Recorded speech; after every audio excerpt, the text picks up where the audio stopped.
Бул сунуш эмес, урматтуу соцфонддун жетекчиси. Панфилова 15-теги имаратты дагы бир жолу айтканчы, 2 жылдан бери айтып келе жатам. Мына парламентте өткөн жумада да айттым. Эми акта соцфонддун кызматкерлери жашашат. Ошол боюнча катта силерге жөнөткөн улам бир комиссия түзүп, өкмөттүн арасында межведомственный комиссия ошол имараттын тагдырын чечип койгулачы. Силердин эле кызматкерлериңер жашап жатпайбы? Элвира Жыргалбековна, ал жерде алар жашап атышат, аларды эч ким кубалаган жок. Кубаса деле статус керек да бир. Ошону расмий берип имарат биздин баланста. Налогтордун жерин алган баарын биз төлөп, биздин баланста имарат. Как это сиздин балансыңызда?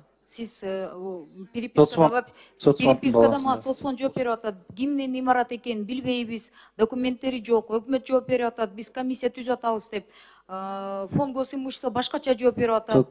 Соцфонддун балансында ошол жерде жашап аткан адамдар бүгүнкү күндө алар биздин социалдык фонддун кызматкерлери эмес. Алар ошол имаратты өздөрүнө менчикке чыгарабыз деп улам сиздерге кайрылып атышат да. Биз социалдык фонд катары ал имаратты иштеп кеткен адамдарбы?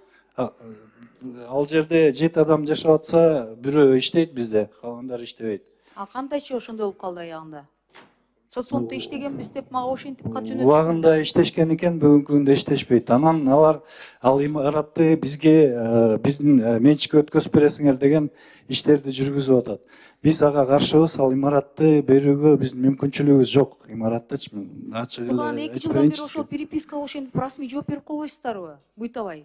Же ары же бери кылдырып. Анан соцфонддун кызматкерлери иштеп кеткенбиз, 20-30 жыл иштегенбиз деп парасына кол койгондор ошолор жазып атат. Анда мага ошону расмий түрдө жазып койгулачы. Ушул адамдар иштеп мага чалса мен да жооп бергендей болом, Рахмат. Рахмат, ушул маалыматты жалпы комитетке берип коюңуз да, биз дагы да. Себеби все-таки сиз орчундуу маселе көтөрдүңүз.